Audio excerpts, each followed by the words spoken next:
ಅವರು ಕೂತ್ಕೊಂಡಿರೋ ಒಂದೊಂದು ಪ್ರಾಣಿಗಳಿದೆಲ್ಲ ಅದೆಲ್ಲ ಅವ್ರ ವಾಹನ ಇಂಥ ದೇವಿಗೆ ಇಂಥದೇ ವಾಹನ. ಯಾಕಂದ್ರೆ ಪಾರ್ವತಿ ಸಿಂಹ ಅಥವಾ ಸಿಂಹ ಮೇಲೆ ಕುತ್ಕೋತಾಳೆ ಅಂತ ಹೇಳ್ತೀವಿ ಚಾಮುಂಡೇಶ್ವರಿ. ಆದ್ರೆ ಇಲ್ಲಿ ಒಂದೊಂದು ಬೇರೆ ಬೇರೆ ವಾಹನಗಳನ್ನ ತೋರಿಸಿದ್ದಾರೆ. ಅಂದ್ರೆ ಯಾವ ರೂಪದಲ್ಲಿ ಅವಳು ಯಾವ ವಾಹನನ ಉಪಯೋಗಿಸ್ತಾಳೆ, ಯಾವ ಆಸನನ ಉಪಯೋಗಿಸ್ತಾಳೆ, ಯಾವ ಬಣ್ಣದ ವಸ್ತ್ರಗಳನ್ನ ಧರಿಸಿರ್ತಾಳೆ, ಆಭರಣ ಹೇಗಿರುತ್ತೆ, ಕಿರೀಟ ನೋಡಿ ಎಷ್ಟು ತರ ಕಿರೀಟ ಇದೆ.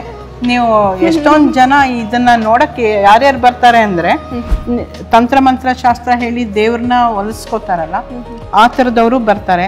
ಮತ್ತೆ ಶಿಲ್ಪ ಎಲ್ಲ ಕೆತ್ತನೆ ಮಾಡ್ತಾರಲ್ಲ ಅವರು ಬರ್ತಾರೆ. ಪೇಂಟಿಂಗ್, ಇದು ಮೈಸೂರು ಪೇಂಟಿಂಗ್ ಬುಕ್.